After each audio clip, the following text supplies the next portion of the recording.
Mana proses penetapan nomor induk P3K sesuai dengan PP 49 tahun 2018 bahwa setelah dilakukan seleksi, PPK mengumumkan pelamar yang dinyatakan lulus seleksi berdasarkan hasil pengolahan yang dilakukan oleh BKN. Kemudian pelamar yang dinyatakan lulus diangkat sebagai calon P3K dengan keputusan pejabat pembina kepegawaian. Jadi tahap pertama adalah pengumuman kelulusan, kemudian penetapan sebagai calon P3K dengan keputusan pejabat pembina kepegawaian, kemudian keputusan pengangkatan sebagai calon P3K itu disertai dengan dokumen pendukung, disampaikan oleh instansi ke BKN untuk diterbitkan persetujuan teknis dan penetapan nomor induk P3K. Nah, BKN punya waktu 25 hari untuk menerbitkan nomor induk P3K sejak usul disampaikan oleh instansi. Kemudian setelah terbit nomor induk P3K, ditindaklanjuti oleh instansi dengan penandatanganan perjanjian kerja antara calon P3K dengan instansi, dan ini tidak harus dengan PPK-nya, itu bisa didelegasikan.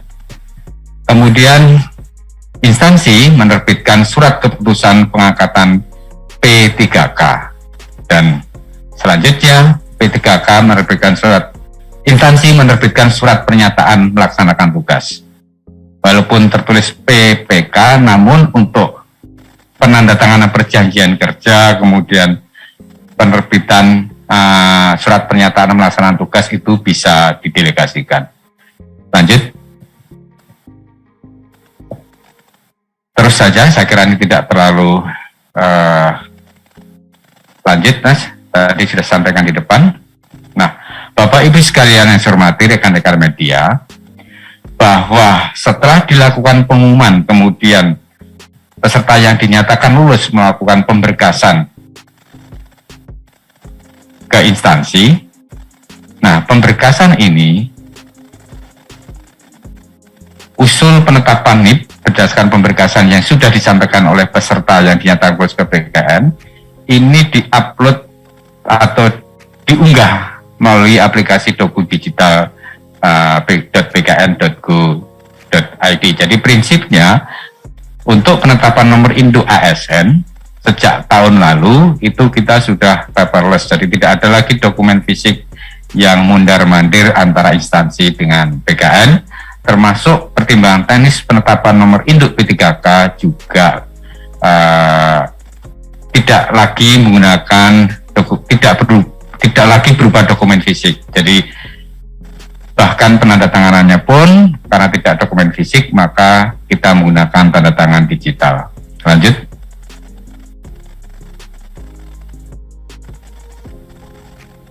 Sebelum instansi mengirimkan usul penetapan nomor induk P3K ke BKN, dan karena usul tersebut harus dilengkapi dengan dokumen-dokumen pendukung, di mana kelengkapan dokumen ini ada dua pihak yang melengkapi. Yang pertama dari calon peserta yang dinyatakan lulus atau peserta yang dinyatakan lulus, ada beberapa dokumen yang harus disiapkan, terutama adalah daftar riwayat hidup dan kelengkapan dokumen lain, dan peserta yang dinyatakan lulus mengunggah dokumen tersebut secara elektronik ke portal ssjn.bkn.go.id.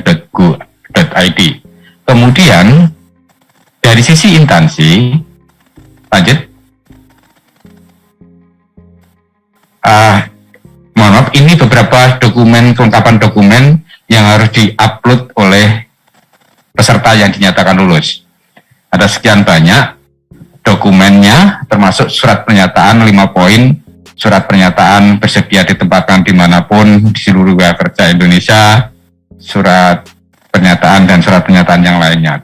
Antara lain juga surat pernyataan tidak berposisi atau berstatus sebagai PNS ataupun P3K. Ini harus diunggah oleh peserta yang dinyatakan lulus. Lanjut.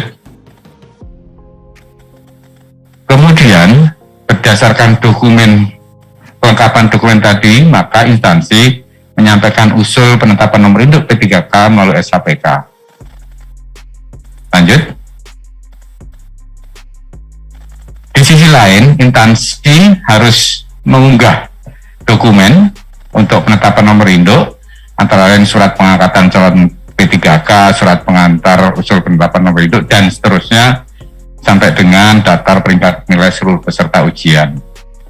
Ini untuk cross-check dengan database yang ada di PKN nantinya. Lanjut. Ini yang penting, Bapak Ibu sekalian, rekan-rekan media. Penentuan mulai berlakunya pengangkatan sebagai P3K tahun 2021 ditetapkan terhitung mulai tanggal 1 bulan berikutnya dari tanggal penyampaian usul penetapan nomor induk P3K kepada Kepala PKN atau kepada Kepala Kantor Regional PKN. Nah, ini penting sehingga kita tidak ada lagi tawar-menawar mengenai TMT. Jadi TMT-nya pasti. Kalau usul masuk di bulan Januari ke PKN, maka TMT-nya tanggal 1 atau awal bulan.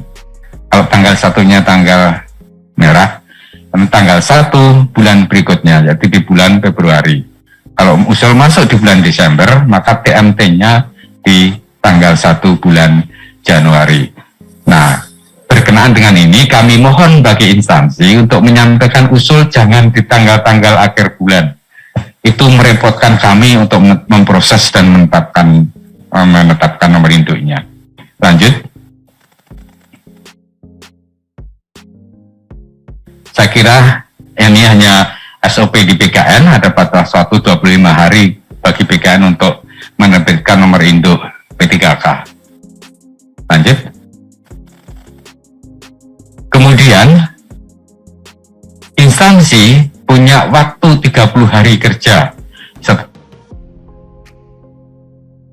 menerima penetapan nomor induk P3K lanjutinya berupa penandatanganan perjanjian kerja antara P3K dan instansi dan penerbitan keputusan pengangkatan sebagai P3K. Karena di awal tadi SK-nya baru SK calon P3K, setelah mendapat nomor induk baru ditetapkan SK pengangkatan sebagai P3K.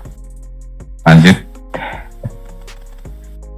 Ini alur proses, saya kira tidak perlu saya jelaskan satu persatu.